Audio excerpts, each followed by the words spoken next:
One day I made a decision that enough is enough. I'm tired of being average. I'm tired. I'm tired of being good. I'm tired. To get that good is a terrifying journey of self-discovery and confronting who you really are. Because you cannot make change until you acknowledge where you're actually at. Life is a fight for territory. And once you stop fighting for what you want, what you don't want will automatically take over. And so it's a fight, it's a challenge in life, every day. And what we have to do is embrace it. What we have to do is see it as a project to be worked on. I've read something once that I live by. It said, in life, you will always be faced with a series of God-ordained opportunities, brilliantly disguised as problems and challenges. I choose to make changes and not excuses. I choose motivation over manipulation. I choose to excel and not compete. I choose self-esteem over self-pity. I choose to listen to the voice from within versus the voices from without. I choose to fulfill my destiny. I choose to get the job done. I choose to finish what I started. It takes time. It takes practice. It takes failure. It takes getting up. It takes you trying it again. It takes doors closing. It takes people walking out. It takes time for you to get to your success. Sometimes it's gonna get dark, but you got to find the light. The light is within you. Believe in you when no one else does. Understand that your purpose will be fulfilled. It may not be today. It may not be tomorrow. It may not be next week. But it's coming. And as long as you're alive, you got to keep going. Get prepared for the success. Get prepared for the progress. You can make this you. Make this power yours. Yours to keep forever. Because this is what you're going to leave behind. This is what your legacy is made up of. The moments when you get knocked down but rise up over and over again. These are the building blocks of the legacy that you're constructing. These moments when you push forward and rise up over and over again. With everything I have to be the best that I can possibly be, better than I was yesterday, better than people thought I could be, better than I thought I could be, then claim one victory that no one can ever take away from me, ever.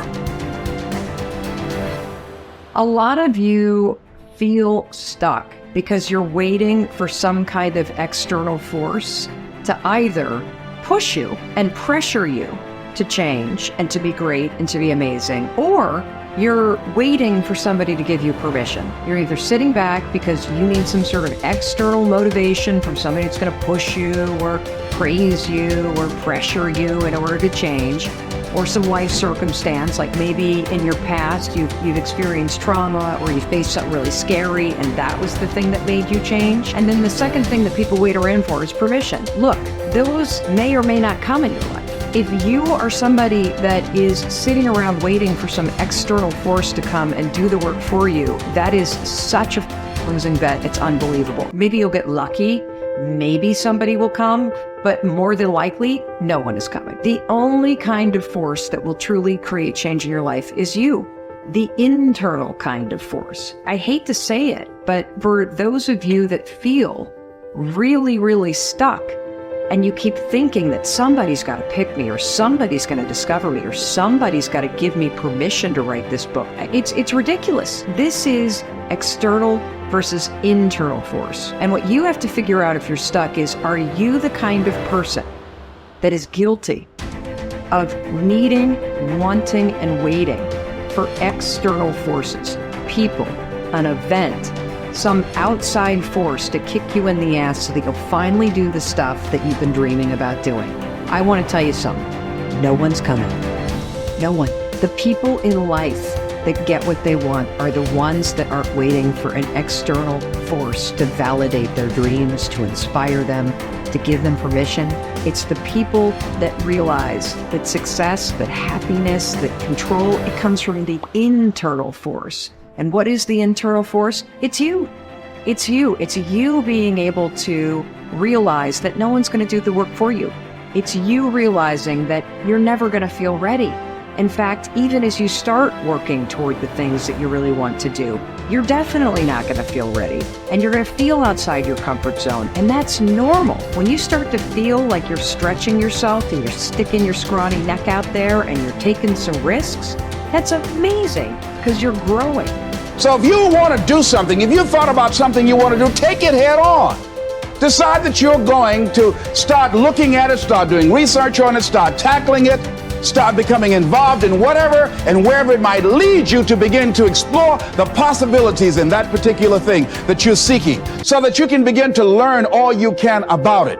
Decide that you're going to face it, that whatever shortcomings you have, that you're going to strengthen yourself there. Whatever training that's required, that you're going to go get that training, that you're going to get started right now. George Washington Carver would say, do what you can, where you are with what you have, and never be satisfied. S.B. Fuller used to say, and you heard Joe Dudley talk about, always strive to be more than that which you are. Yeah, don't get satisfied with yourself. Always know that wherever you are, you can enjoy more, that you deserve more. But most people, you know what they do? Most people go through life quietly and safely, tiptoeing to an early grave. Find out what it is you want, and go after it as if your life depends on it. Why? Because it does. You haven't developed grit yet. And so grit is the ability to persevere, to see things through, to go past the point at which it is stopped being fun and it becomes boring because you believe in your end goal enough, you're excited by what you're trying to accomplish so much that you're willing to fight through all of that difficulty. You're willing to fight through the boredom. You're willing to fight through the unease that arises when you step outside your comfort zone. You're doing things you're not good at and things that are boring. Those are the two things that I find kill most people. They just cannot handle the things that make them go, oh God, like I'm not very good at this and I'm feeling really badly about myself. And they forget that they can get good on a long enough timeline. And then two, inevitably, in any pursuit of greatness, in any endeavor where you're trying to gain mastery, you're going to get bored because practice is repetition. It's doing something over and over and over and over to really train yourself to get to the point where you're truly exceptional. And there's just so much boredom inherent in that process. So building in the resilience to see all that stuff through is the key part of grit. Your ability and willingness to discipline yourself to accept personal responsibility for your life are essential to happiness, health, success, achievement, and personal leadership. Accepting responsibility is one of the hardest of all disciplines, but without it, no success is possible. The failure to accept responsibility and the attempt to foist responsibility for things in your life that make you unhappy onto other people, institutions, and situations completely distort cause and effect, undermine your character, weaken your resolve, and diminish your humanity. They lead to making endless excuses. There is a direct relationship between the acceptance of responsibility and the amount of personal control you feel you have over your life. This means that the more you accept responsibility, the greater sense of control you experience. There is also a direct relationship between the amount of control you feel you have and how positive you feel. The more you feel that you have a high sense of control in the important areas of your life, the more positive and happy you are in everything you do. When you accept responsibility, you feel strong, powerful, and purposeful. Accepting responsibility eliminates the negative emotions that rob you of happiness and contentment. In every situation, the antidote to negative emotions is to say, I am responsible. Then look into the situation to find the reasons why you are responsible for what happened or for what is going on. Your intelligence is like a double-edged sword. It can cut in either direction. You can use your intelligence to rationalize, justify, and blame other people for things you are not happy about. Or you can use your intelligence to find reasons why you are responsible for what happened, and then take action to solve the problem or resolve the situation. You can make excuses or you can make progress. You choose.